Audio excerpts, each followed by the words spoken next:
belajar, mari kita berdoa. Berdoa dalam hati, mulai. Tuhan sikap beri salam. Assalamualaikum warahmatullahi wabarakatuh. Waalaikumsalam warahmatullahi wabarakatuh. Selamat pagi anak-anakku. Semangat ya. Sehat semuanya. Seperti minggu lalu, hari ini adalah melanjutkan materi berikutnya, yaitu pada materi metabolisme. Sebelumnya Ibu akan mengabsen dulu ya, siapa yang tidak hadir.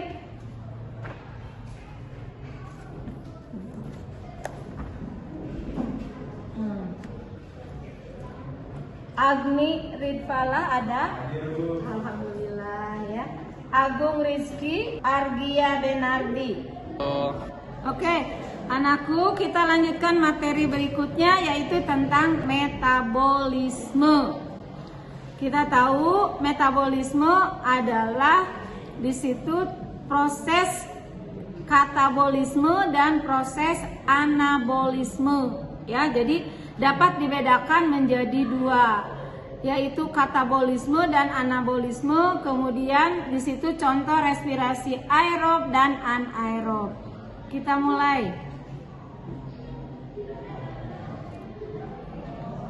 Di sini proses metabolisme memerlukan enzim. Untuk pembentukan enzim ini membantu dalam proses katabolisme dan anabolisme.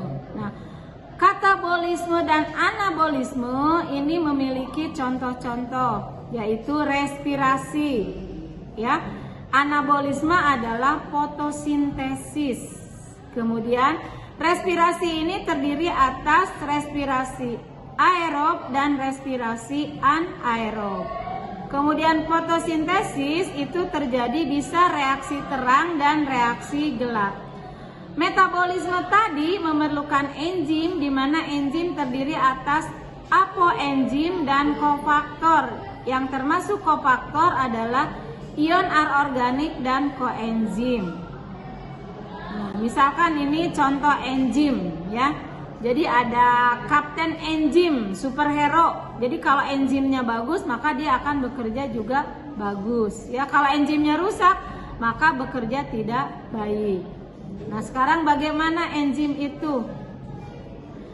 Dalam metabolisme enzim sangat berperan, ya, di mana di sini ada faktor-faktor yang mempengaruhi kerja enzim, yaitu suhu, pH, aktivator, inhibitor, konsentrasi enzim dan substrat.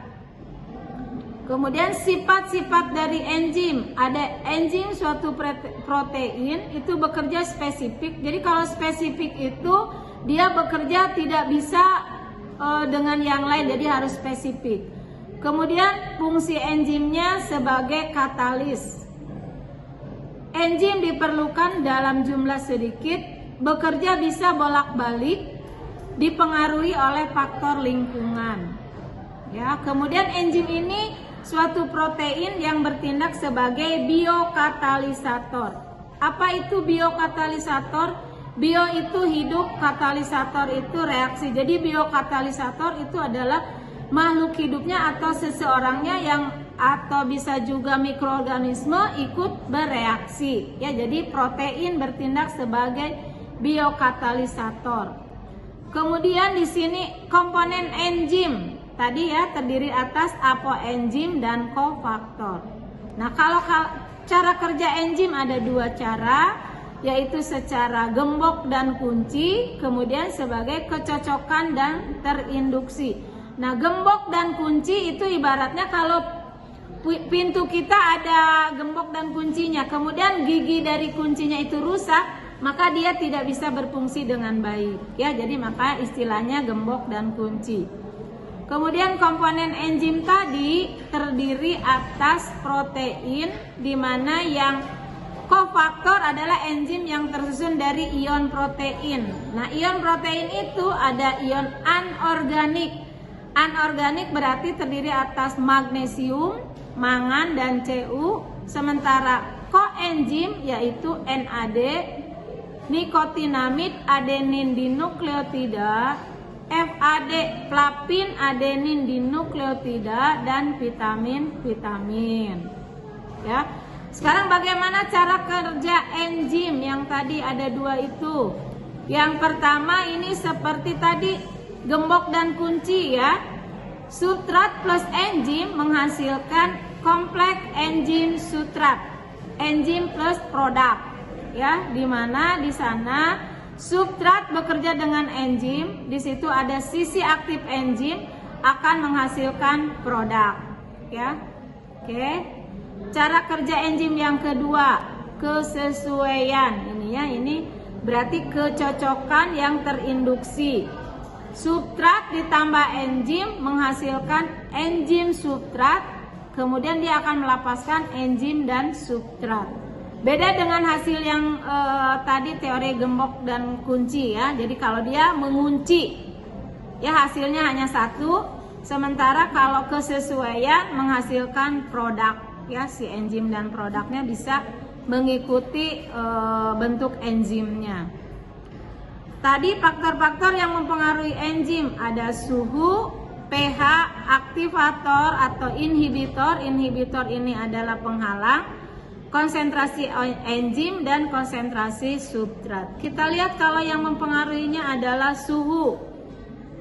Nah, enzim butuh suhu optimal untuk bekerja. Jadi kerja enzim ini pada suhu 30 derajat ya. Ini berarti enzim bekerja dengan baik. Kemudian faktor kedua adalah pH.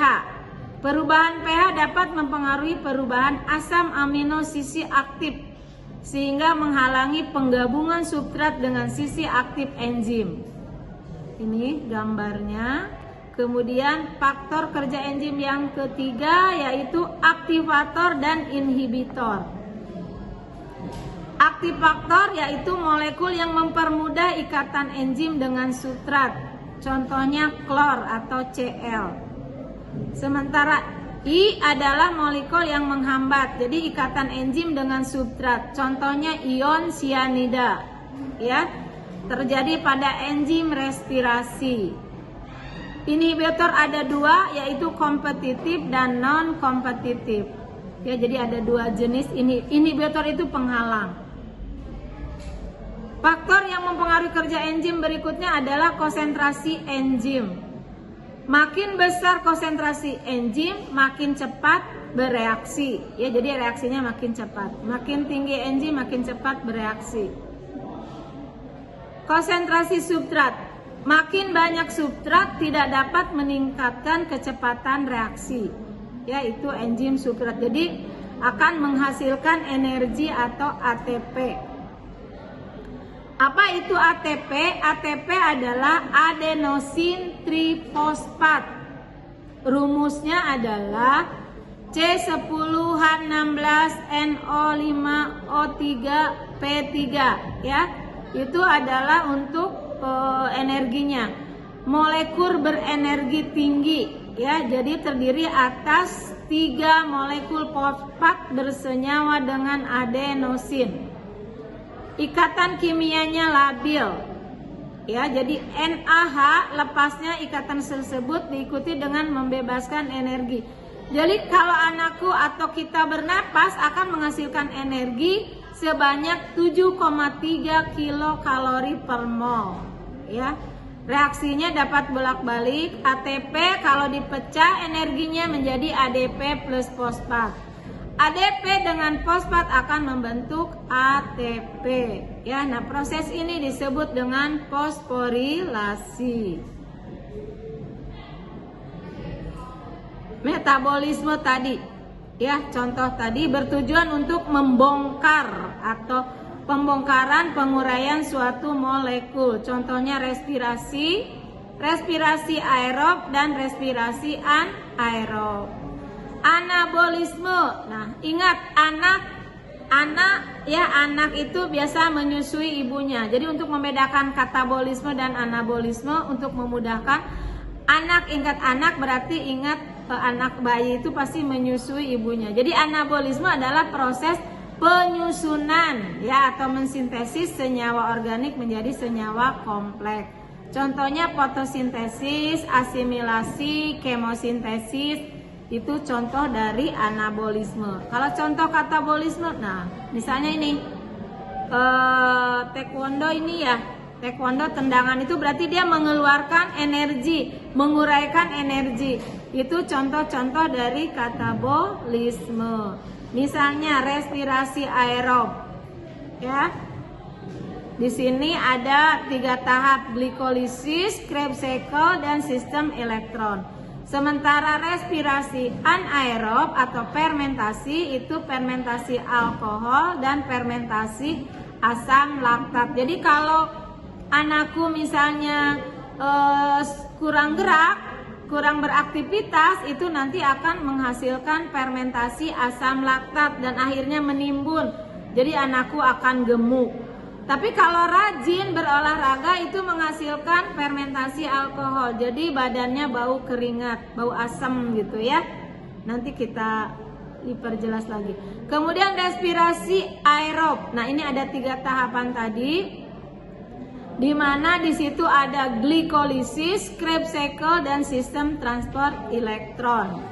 Apa itu glikolisis? Nah, glikolisis adalah rangkaian reaksi yang menguraikan satu molekul glukosa menghasilkan energi NADP dan asam piruvat. Terjadinya di sitoplasma sel, ya.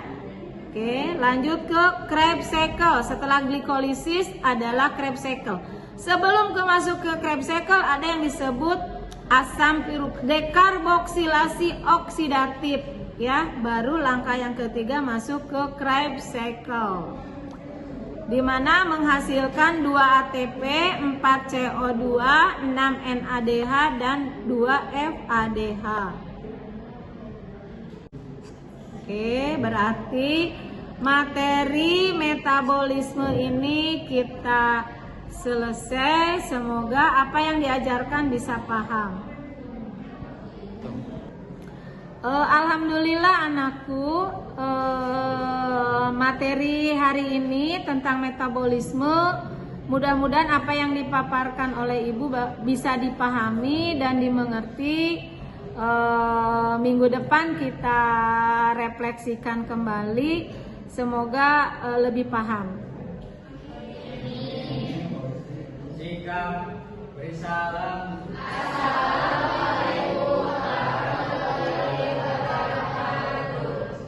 Waalaikumsalam warahmatullahi wabarakatuh.